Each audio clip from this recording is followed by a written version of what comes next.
40-yard dashes. Marcus Dash.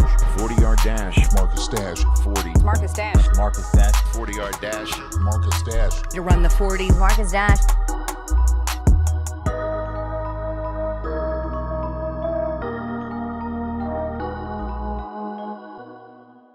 Welcome to Running the 40. I'm your host, Marcus Dash. Today in this episode, I have the pleasure of interviewing former Kansas City Chiefs cornerback Eric Warfield.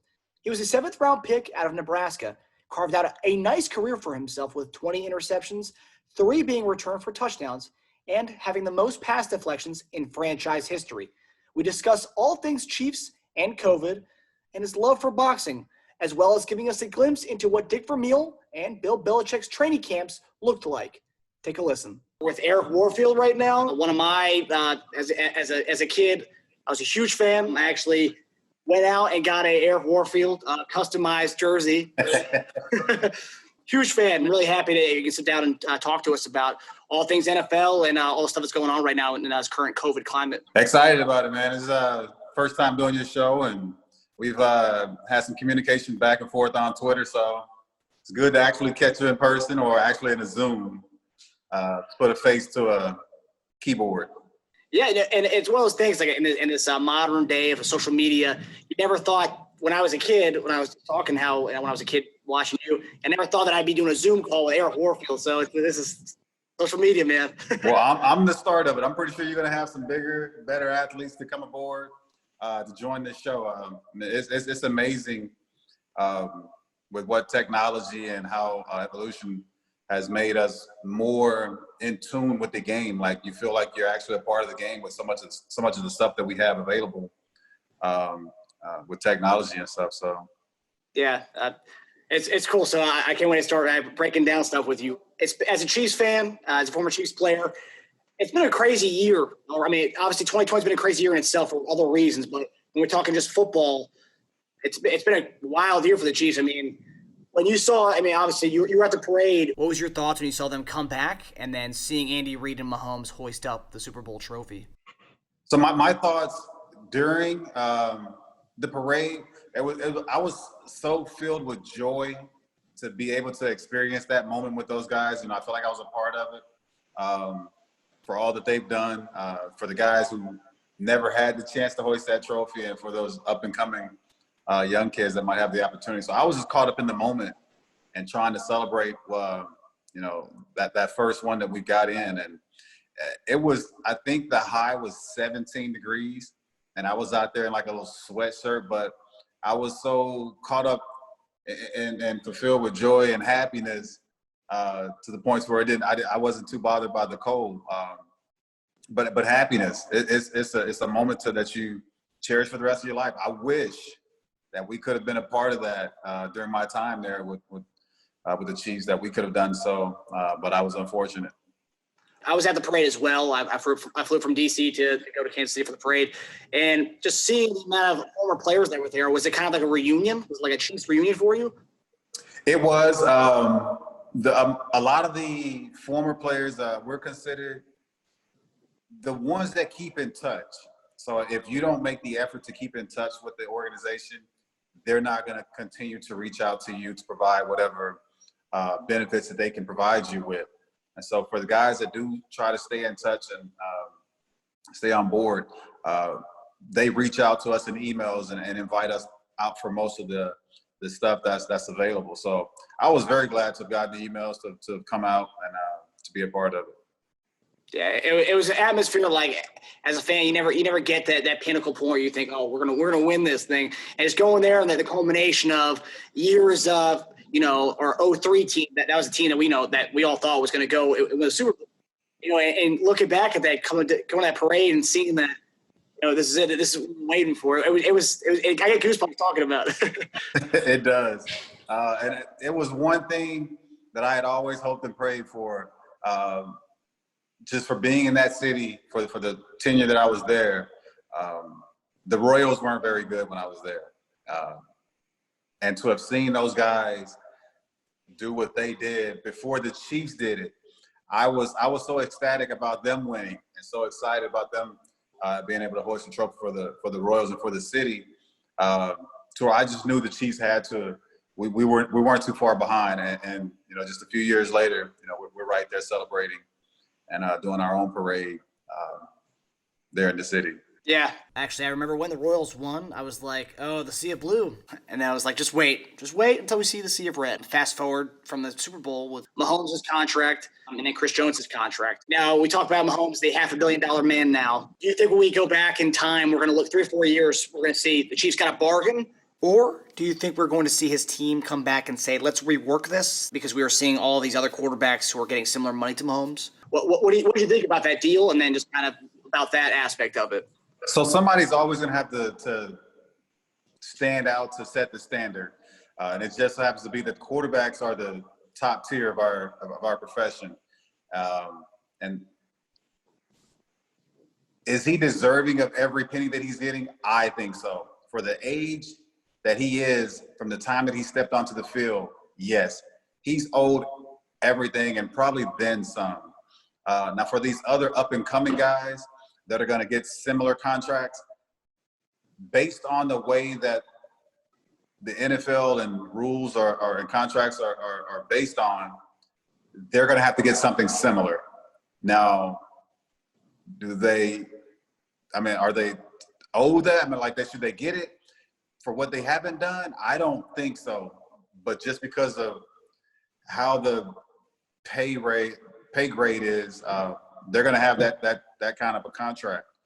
It's just like with basketball. They can max out contracts, supermax contracts with basketball. Yeah. For guys that aren't really supermax players, but they're getting that kind of contract. So, but for Mahomes, I think he's worth every penny. Whether you look back on it years from now, or we look at it now and say, "Oh, we gave him too much, and we can't fix plug these little holes that we have or that we need because we don't have the money and we gave it all to him." I'm totally on board with what we gave him. Yeah, I agree. And you see things like how Dak Prescott and his team didn't work out a deal right before the deadline. And so now everyone's saying he might be coming out and asking for this kind of money. So like you said, there needs to be that first person to make that big move. And then it's everyone's going to come equalize. And then the same thing's going to happen again in a few years. So, yeah. So it's almost kind of smart that Dak waited until he got the contract, until Patrick got his, just to see what the pay was going to be as to what he could ask for. But Dak is not in the class of Patrick Mahomes. Not even close. He's a hell of a quarterback, and he's doing a great thing here for Dallas.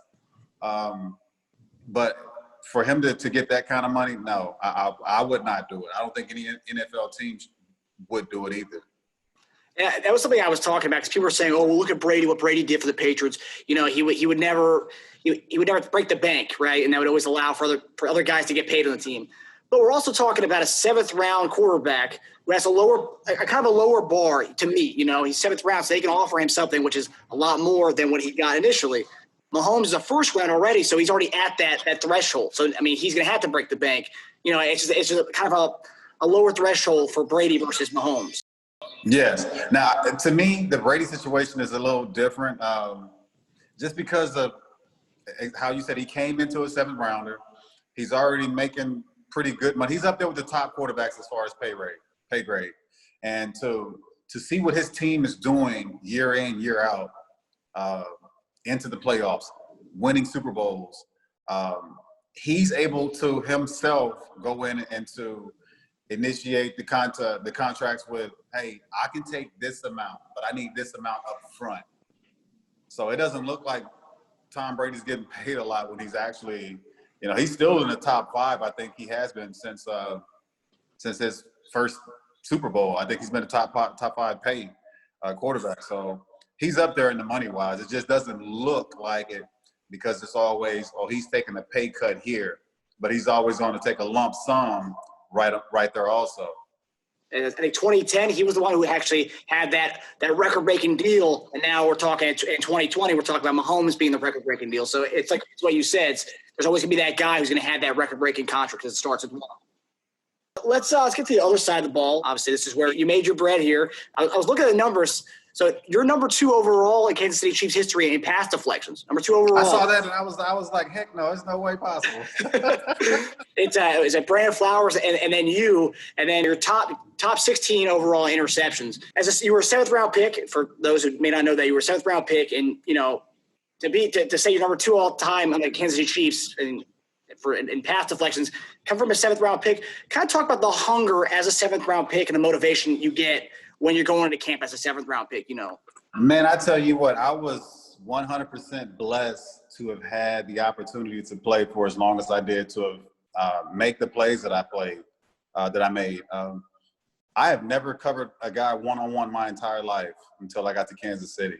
And I was a safety in high school, little league. I was a wide receiver in high school. So as far as doing the one-on-one stuff, I knew nothing about it except for what my corners had to do when I was playing safety. But when that call came in from Marty in the 7th round, I was excited and a bit confused. As I told everybody else in this story, I thought my NFL career basically started and ended that day because I didn't think I could play corner. And going into my 2nd year was when I was kind of thrown into the fire. I just did whatever I could to try to make sure I was on the team. And fortunately, it worked out. Now, there was a lot of bad that came with it, but I know there was a lot of good that came with it also. But for me, mentally having to tune into that, it was a struggle. Like, I'm one of those that I love to watch ESPN. I love to read the paper and to hear about what we're doing and what we're not doing. And our defenses weren't good when I was at Kansas City. And I was getting praise all up until I got the nice contract. And so when the nice contract, it was like everything's on Warfield's shoulders. Like, he can't mess up. Anything he does is criticized. So, and mentally, I couldn't. It was hard for me to grasp.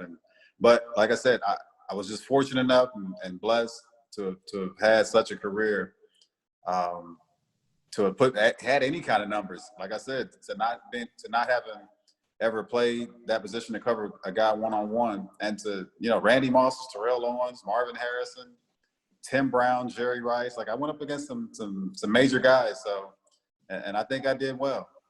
Yeah, I mean, like I said, you're one of my favorite Chiefs of all time. I had to get the jersey of you. So, I mean, and when I saw that you were a 7th round pick, because at the time when I was a kid, I didn't look at, what round was he drafted in. I knew he went to Nebraska, but I didn't know the extent of it, right? So when I saw a 7th round pick, I was doing more research on you. I was like, holy, 7th round. I mean, and that kind of brings me to my next question. There's a guy that we drafted this year. We traded back into the 7th round. Vicarious Bo Pete Keys from Tulane.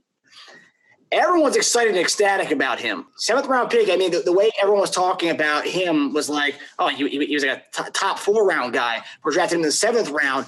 What have you seen from his tape that you think he could actually make the roster, and then also actually like compete for some playing time on the team? Well, he's an athlete. I mean, he's great at basketball. I know I read that he was a pretty good basketball player, and I know he's got a fire unlike any other. I also read the story of him losing his mom and losing his grandmother. So there's that deep hunger right there to be successful in that fight, to get through all the adversity that he's gone through. And especially being a 7th round pick, when you think that you're supposed to go higher in the draft, that makes it even better to fight harder for what you thought that you were supposed to be at. And athletically, I've seen it in him. But that's got to turn over to the NFL. And so far, I think we got the great coaching staff, and we signed the biggest product that we needed on defense, which is Chris Jones. It'll make his job a lot easier. So, and then having Tyrann Mathieu out there, he should be able to blend in with this defense. I mean, if given the right opportunity, I think he'll be a great fit. This is one thing that I want to talk about is Chiefs Twitter every offseason. They as you know, they overreact, and sometimes they get upset about things. And one of the biggest stuff that I saw on Twitter this offseason was, we're not investing a lot in our cornerback. It's another year of us not investing line cornerbacks. Yeah, we re-signed Bashad Breeland, but we saw Charvarius Ward come on this year. And, I mean, just to talk, he was an undrafted guy. We got him from Dallas. And now we're seeing Bo Pete Keys. What do you see about this crew, about the secondary that we have, and then also about our coaching that we can get the best of these players like a Charvarius Ward, who's now our number 2 corner. And, I mean, he looked good this past year. So I was pleased with what we did last year. The season started out slow defensively, and I know that as a spectator and a fan, and reading the Twitters and the blogs, whatever else, it was always a talk of, can our offense put up enough points to win throughout this season, and do we have it enough to go in and to win it against San Francisco? And so it was no talk about the defense and what we could do on that side. Any talk with the Chiefs since Patrick Mahomes has been there has been 100% offense. Now, we do get some praise on defense about big plays and, who has done this and who hasn't done that. But any kind of talk that goes on football-wise, Kansas City is mainly about the offense. And so it's good to see that, our defense stepped up when we needed them midway through the season, when Tyrann Mathieu kind of picked it up and started playing at the Pro Bowl level that he was accustomed to. Chris Jones, tremendous. Clark stepping in when we lost Ford was a tremendous pickup also. And it gives the secondary the opportunity to go out and play honestly instead of trying to go out and force things. So you don't have to, try to make the big play if it's not there for you. Just do your job, make the tackle. If you make the play, make the play. And that's what these guys have done. Yeah, I mean, it's like you said, since Mahomes has got there, even before when Alex Smith was there, it was generally our pass rush was kind of was the big thing. We had Peters, who was a ball hawk, but it was our pass rush that was kind of the big driver and like the defensive talk. It was never a secondary, just mostly about Peters' ball hawking abilities. That was pretty much it. Well, we had Eric Berry, who's a tremendous player for us. So those two guys, they worked very well together. And losing Eric Berry, I thought he would have enough to come back. But he was replaced by a greater, I won't say a greater, but a pretty good young talent in Mathieu. Eric Berry's a Hall of Famer to me. The guy's a tremendous player with a heart that is compared to none other. So, are you saying Chiefs Hall of Fame or are talking gold jacket status? I'm Chiefs Hall of Fame. Okay. It's kind of hit or miss with the NFL Hall of Fame, but I know he was he was a tremendous player throughout his career. Yeah, and I was reading the other day that he is trying to come back. He took the year off last year to try to come back, and that's what I was reading recently. So I mean, I do hope he comes back in whatever capacity he can. I mean, like you said, he was a great player, so I hope he does come back. I mean, I saw what Charles Woodson did with his career. That he went from playing corner to safety. So that safety position, you can extend your career a little longer. So I think he may have a few more years left in him if he's in the right health. Because I know he's always mentally prepared for any game, and so if he's healthy physically, I think he has what it takes to get back on the field. Yeah, I hope so. I hope he does come back. So we're going to kind of go into it, football in the world of coronavirus. So first question, do you think there will be a full season? That I don't know. I know there will be a season. I know it will. We will test the waters to see how things work out, to see how many are affected, if any, day by day, week by week, and based on I don't say the valuable or the importance of the player. So like if somebody's a no-namer is going to get it and he's in the hospital, I won't call anybody a no-namer that's played in the NFL because you're obviously an elite athlete, but I guess you get what I'm saying, like the bigger name guys. So if one of those guys was the contract was to get it, I think it would cause some hesitation or at least some thought to at least put it on hold and maybe go quarantine again. But I don't know. I do know that there will be a season. Right now, from what I've heard, they're getting rid of the preseason, which is bad for the veterans and the rookies all together. You know, those preseason games are basically a warm-up for us to get ready for the season. As veterans, as rookies and first-year guys, that's your opportunity to make your name to get yourself on the team. Well, they're not getting that opportunity. And so they have to do whatever they can right now during these camps to solidify spots. So that's kind of tough, tough situation to be in. It's interesting that you say that about preseason. For the last like five, 6 years, all these players always talk about, let's get rid of preseason, or lower it to at least 2 games. Now we're getting rid of preseason. And you say that's for the veterans, it's a warm-up. But, I mean, do you see the argument where some players are happy that preseason's gone? I mean – I can see that, but, Marcus, I think that there could be arguments. So, say, for instance, we did get rid of preseason, and you just start the season right away, and you have all these injuries to come about. And then you're going to blame it on, we didn't have the preseason games to get ourselves into this full season shape. So that's the complaint that I see that's coming from it. And again, with the younger guys that are having to try to make a name for themselves to try to get on the team. So, yeah, I was going to ask you. So, as a 7th round pick, training camp preseason was huge for you. Would you be able to say now, if this season was happening back in '98? Would you have not made the Chiefs team if there was no preseason? I mean, I know it's hard to look at it like that, but yeah. I don't even know. You know what? I don't know if I would have, because I think it was the first couple of preseason games that I played in was where I kind of made a name for myself. It was kind of I don't remember the team, but I had a hard hit on a guy, and it was the write up in the paper. He's a big hitting corner, like play safety. He can do this, he can do that. He's got time playing behind Hasty, Carter, and McMillan.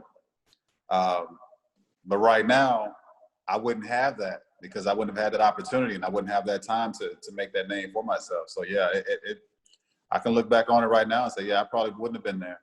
That's crazy. I mean, and that right there shows the importance of it. We're talking about the undrafted guys, the guys 6th, 7th rounders, and some veterans who've gone team from team, and this is kind of their last chance. It's the preseason to make a name for themselves. So yeah. It is. I mean, that is one of those things where it's like how you said, if a no-name player gets COVID during the season, they're going to stay quarantined. They're not going to cancel the games. But with the big players, that's what it comes to. It's, they don't want preseason. Okay, it's no preseason. But exactly. They're going to get paid either way. It's the guys who are 6th round, 7th round guys who are undrafted too. So talk to me about. This is also another argument that I've read that a lot of these players, they won't have preseason, they're rookies, but they did have more classroom, kind of chalk talk than probably players ever had with Zoom sessions. I know a lot of teams have been doing Zoom or Skype sessions. How different is that than actually going on the field and actually experiencing, just kind of talk about the difference between actually getting on the field and putting the pads on and doing classroom work? So I came in with Marty. Marty is 100% old school. You're gonna go full pads in 2-a-days for a couple of weeks, and then you're gonna kind of slowly come out of the pads. When we got to Coach Vermeil, they kind of calmed that down, so we didn't have 2-a-days. You couldn't do double pads, so you had to have shells on one pad, and then you can do pads in the other practice. So now it's like they even have it to where you don't even go full pads; you just wear shoulder pads and a helmet. So they're trying to minimize the contact due to the longevity of players' careers and some of the injuries. So I see the benefits of the meetings and not so much physical activity out on the field. And especially with how kids are nowadays, like they're in sports year round, so that the bodies don't get a chance to rest. And so they're kind of burning out. Some kids are burning out before college because their parents have run them through so much. But I mean, I can see the benefits of some of it, but for me, myself, it's not something I'm accustomed to, I'm used to. So I can't say that I would have been better off, my career would have been better off I would have made more plays. I would have learned a lot more. I don't know that. I'm one of those that has to be thrown into the fire. I like practice. I like seeing it in full action to see how it works out when I'm running my defense, when I'm doing my part. So the virtual stuff, I completely understand it, safety wise, and to get the material in if you don't have that access to meetings, especially full meetings. So I understand it, but for me, myself, it seems difficult because I do like the action and the moment of being at practice. I like the contact. I like the running around. I like the camaraderie. I like the smell of nature out there. I like it all. And so that's what I want to be a part of. But again, I completely understand it. And how real, like say, we take away preseason games. Let's say, for example, Clyde Edwards-Helaire, he's not going to get the preseason. So his first 4 weeks of the regular season, that's his preseason, right? So he's new to the game altogether. How real is that when they say speed of the game in the NFL is much different than college? Oh, can you kind of talk about that? It's crazy. So when you get there, you're going to see guys that are 300 pounds running right beside you. and you're going to wonder, like, where the heck did he come from? But, yeah.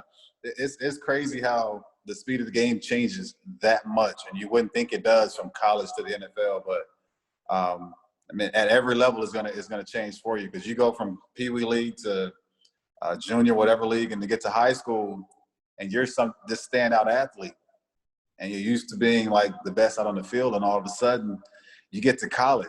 Now everybody's like you, and at some point you start to figure it out and you understand, you develop your body more, you develop mentally more.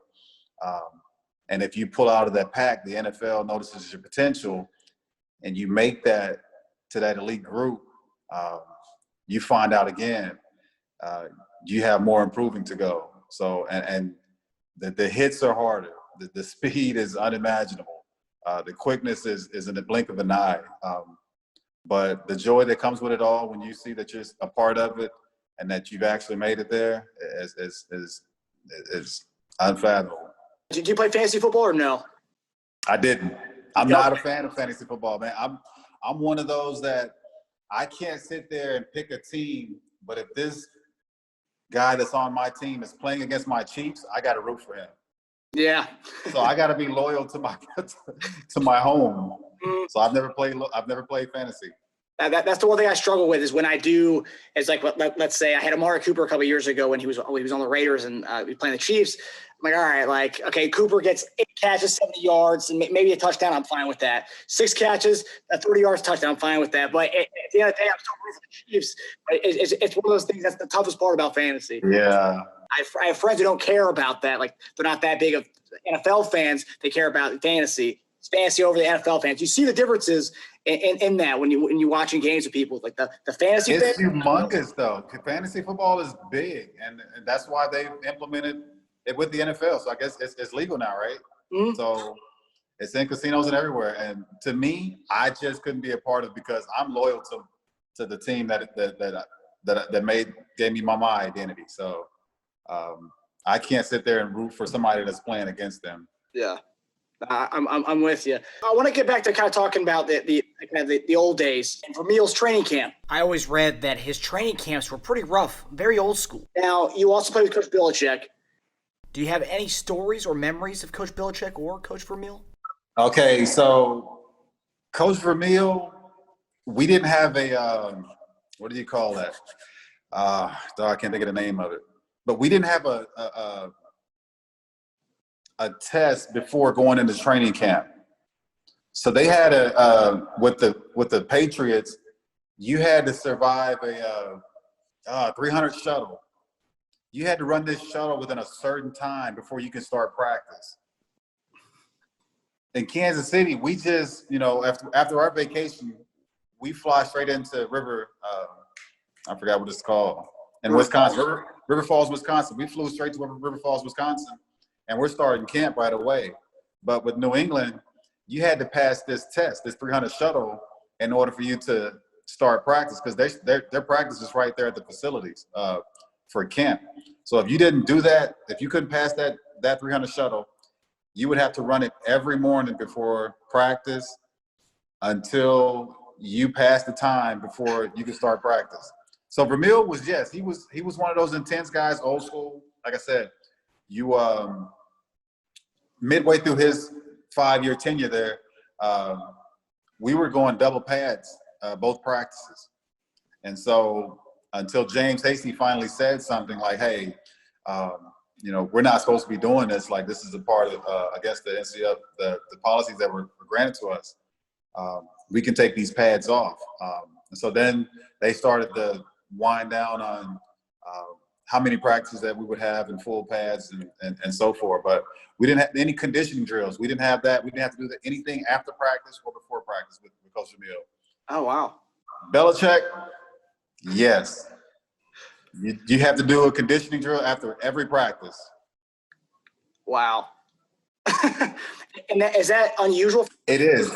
It is. But he's 100% fair to every single guy on the team. Like, so the crazy thing that I noticed with him is that when Brady messed up, he talked to Brady the same way he talked to anybody else on the team.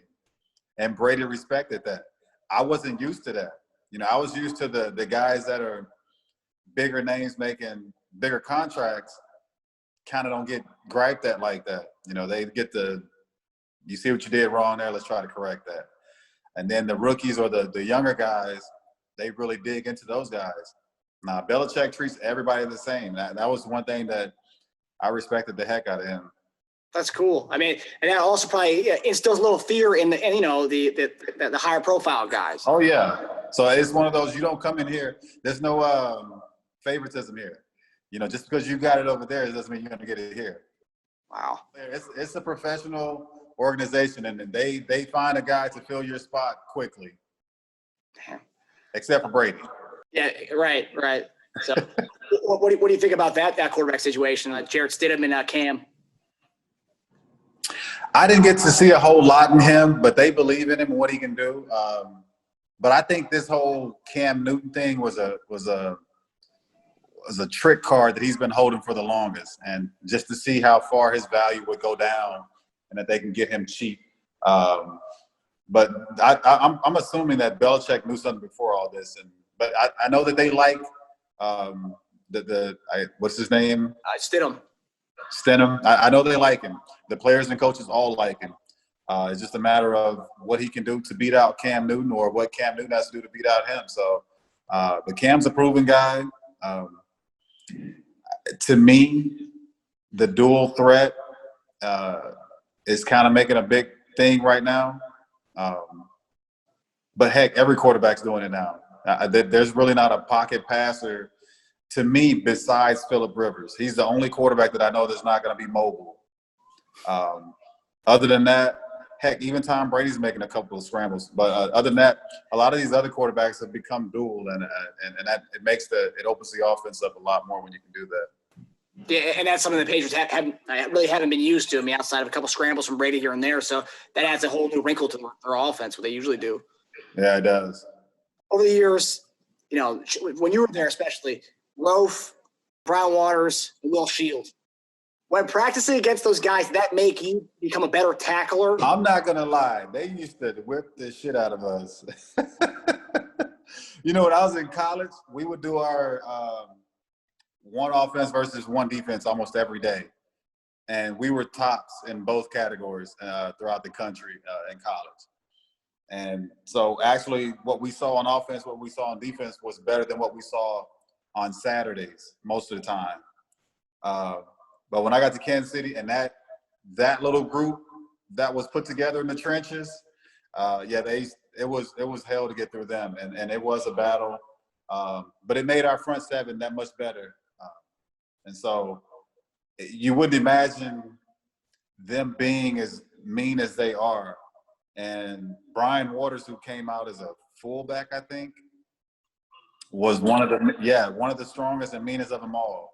And if you see Willie Rofe to this day and how he walks, that's exactly how he walks outside of football. But when he puts his hand down on the ground on Sundays, can't get around it. Beast. And Will Shields the same way, Casey Wiegman. Those guys, they put together a very, very formidable unit that that worked really, really well together. And Priest had his best career right there behind that freight train. So to go up against those guys, it was fun in practice because you didn't really get the full energy and fear of what they brought to the table. But we like the competition. Yeah, I mean, just seeing those guys, on game day, obviously, it's obviously 100% there. In practice, I'm sure it was the same case. But just seeing those guys, you got to go against them every day versus once a week, So that was always something I always wanted to ask about those guys. It was fun, though. I'll give you that. It was fun, definitely fun. Now, there was some fights. There was a time to where Priest, a hole was created, and Priest just came trampling through. And Greg Wesley met him and just dropped him, full board dropped him. And he kind of stood over him. And the offensive line did not like that. You talking about rumble? Yeah, we had some rumbling then. Wow. But that's what the offensive line does. They protect their units. And, you can't touch the quarterback at all. You can barely breathe on him. But to hit the Priest Holmes, actually what they call Priest the ticket. The ticket. The ticket. Like, he was our salesman. Like, they came, like, people come to watch him. They don't come to watch you. He's the ticket. That's hilarious. Do you think this is nothing against Trent Green? This is nothing against the O-line that we have now. Because everyone's always talking hypotheticals. Put Mahomes on that O-line and that team back then, you would have hoisted up a Lombardi earlier than 2019, 2020? Oh, easy. I mean, offensively, it wasn't that's not our problem right now. With Mahomes, I think with any offensive line, he's going to make them better. He moves. His pocket presence is amazing. And obviously we've seen what he does with his arm. So it's almost like he makes the offensive line better than what they really are because of the way he moves in the pocket. I've given this guy so much praise, and it's like I don't really know what else I could say that I haven't said about him. I'm probably one of his biggest fans. I enjoy every snap, every week of seeing him on the field and all the amazing things that he's done and continues to do.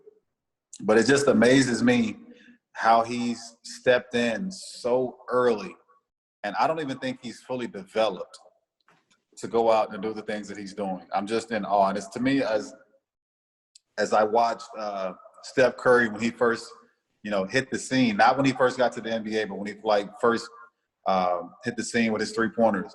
And it was amazing. How is he just throwing up shots from everywhere? And then he comes out and he makes over 300 one year, and he comes right back and he wins a unanimous MVP. And so it's almost the same footing with Mahomes, and what he's doing is at a young age, guys just go out doing some phenomenal things. Yeah, and it's one of those things. It's evolutionizing the game. You've seen it with Curry, how it's changing the way basketball's played. People are coming down the court shooting threes, ridiculous, half court kind of threes. It's ridiculous, but I mean, it's funny to see. And a couple of years ago, you saw Odell's one-handed catch. Kids are trying to catch everything one-handed now. Yeah. When I was growing up, it was like, if you get one hand on the ball, you can get two hands on the ball. And now everyone's trying to catch with one hand. So it's weird how everything's changing. And now no-look pass is becoming a thing for quarterbacks. So it's funny how this game just evolves with these players. But as time has also shown, not everybody can do that, though. Exactly. You need to work on your craft and make sure that you're good at what you can do before you're trying to do these trick things. So, but we've got some gifted athletes. I mean, these guys seem to be getting bigger, faster, and making more tremendous plays than I've seen. So I'm still a fan and will always be a fan. There was actually yesterday, Tyreek Hill posted a video of him racing Terrell Owens. They ran a 40, and they say Tyreek clocked in at a 4.37, and T.O. was only a step or two behind him. Man, it's 46 years old. Well, I was very impressed with T.O.'s speed on that. And obviously he's since he came into the league, one thing he's big on is keeping his body in great shape. So that was there. And to see him actually be that close to Tyreek Hill when they did the 40 was very impressive. I think they said they clocked him at a 4.4, but then they showed the other race where they ran 100, and Tariq gave him a 9-yard, or I think it's 9 or 10-yard head start, but he didn't catch him. He was gaining ground on him really quick, but he didn't catch him. So very impressed. But the thing with Terrell Owens right now, straightaway speed at that age, it looks good. But to be out there on that field on Sunday and to have him to come out in and out of those breaks at 46, those cornerbacks will eat him alive. You know, they'd be all over every route. And I'm not trying to make it sound bad for him. It's just that I know that at that age, you're not going to come in and out of those cuts. Your body's not going to allow you to do it at the quickness that you had before. And that's what is going to give those young guys an advantage, because they're quick, they're fast, they're young. So if he gets on the team, I'm happy for him. I will be there to watch him. My opinion, I just don't see it happening.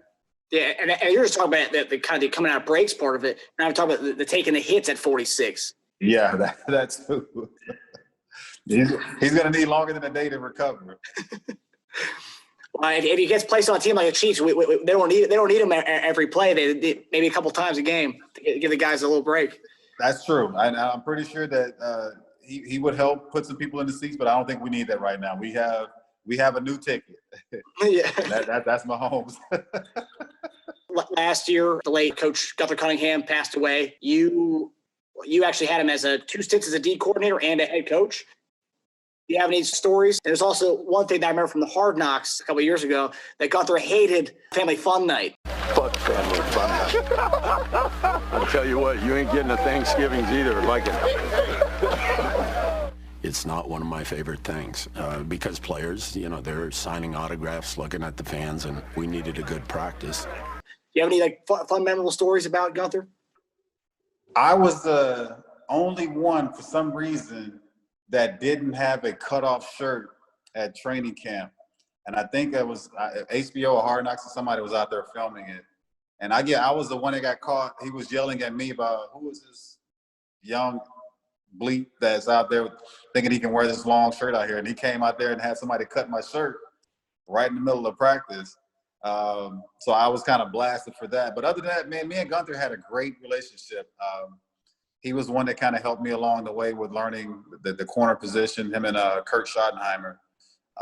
So yeah, I never had any head bumps with him. So great individual, great defensive coordinator. Taken away too soon, but he had a tremendous career. So we're going to go into the rapid fire question. I got a couple questions for you. So first question before we go, the show is called Running the 40. So what was your fastest 40 time? I think I was like a 4.37. Ooh. But legitimately, what they had me stat-wise, I think it was a 4.4. So I wasn't bad. I wasn't fast, guy. Who were the best 3 QBs you played against? The best 3? Best 3 you played against that kind of gave you the most trouble. Oh, Peyton Manning, Phillip Rivers. Who else is there? I don't want to say Greasy. It's one of those Broncos guys. You wouldn't put a Gannon on that list? Who? Would Richie Gannon be on that list? I wouldn't say that Rich gave me many problems. Like I said, that was my first pick six was against Rich. Love that guy. You're talking about a fun guy to be around in practice and off the field. Rich is a great guy.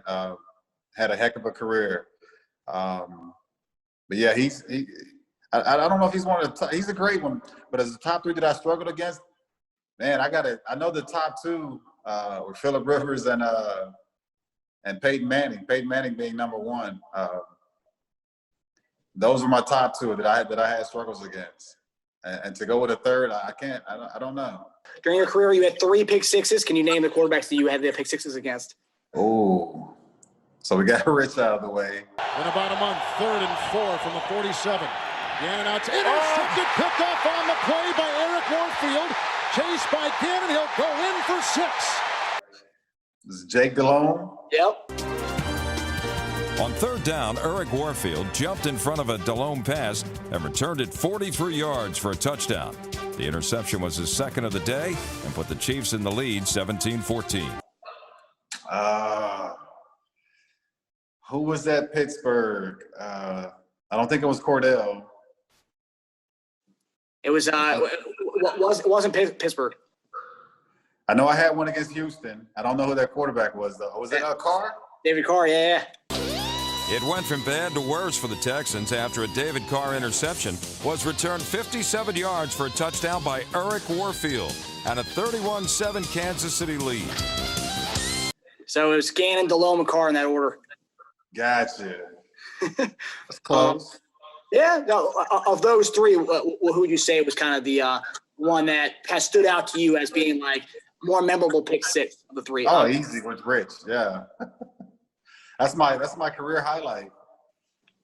And that's because Jerry Rice was a childhood idol. Can I talk about that?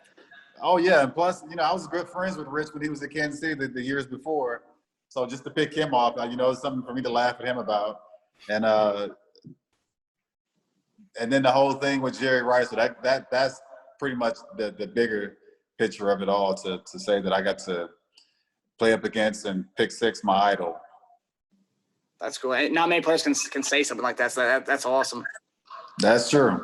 We got the 3 pick sixes out of the way. So in your time, you picked off 6 quarterbacks who ended up playing, either winning a Super Bowl or playing in a Super Bowl. Can you name those 6 quarterbacks? Damn. Drew Brees. Yep. Oh, I don't have one on. I don't think I have one on Tom Brady. Man, you gave me a hard one there. So you got Brees. You said Gannon. Gannon went to the Super Bowl in 2002. Yes. You mentioned Delhomme already, so those are 3 out of the way already. I will say two of these guys are kind of obscure. Kerry Collins. Trent Dilfer. Yep. And Drew Bledsoe. Yeah, I got Drew quite a few picks. You got him a few times. Yeah. Who would you say is the fastest player you've played against? I mean, outside Dante Hall. I mean, I think you'd say Dante was the fastest you played with or played against? Oh, no. Randy Moss. Really? Yeah.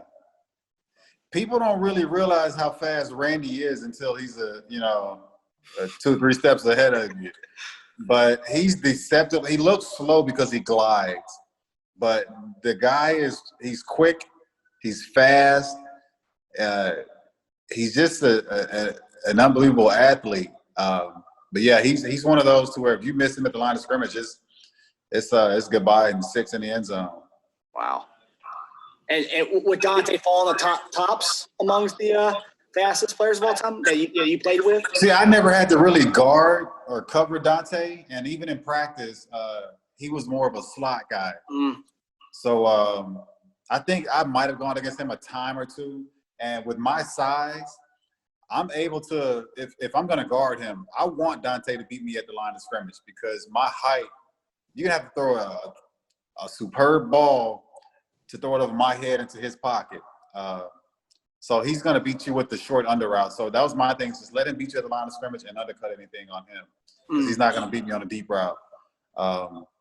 Now, put him on the outside, I think it's the same thing for me because just my height alone is going to be too much for him. Hell of an athlete, though. Hell of a receiver, hell of a return guy. Just a great guy overall. But as far as the quickness and fast, being all that, I wouldn't say he's the fastest I've gone up against. Who was it? Darrell Jackson was another one of those guys that was really fast. He played at Seattle. I can't think of his name. Brandon Marshall when he came into the Broncos. Who else? Jimmy Smith was, for his age, going up against him and Keenan McCardell. Jimmy was very fast. What's the Jet name? He played for the Raiders. James Jett? The receiver Jet? I can't. Is that James Jett? Yes. He was an Olympic sprinter, I believe. Terrell Owens was another one that was fast, but I think Terrell maybe had one catch on me. Terry Glenn was really fast. Geez, who else? Marvin Harrison. Marvin was really quick.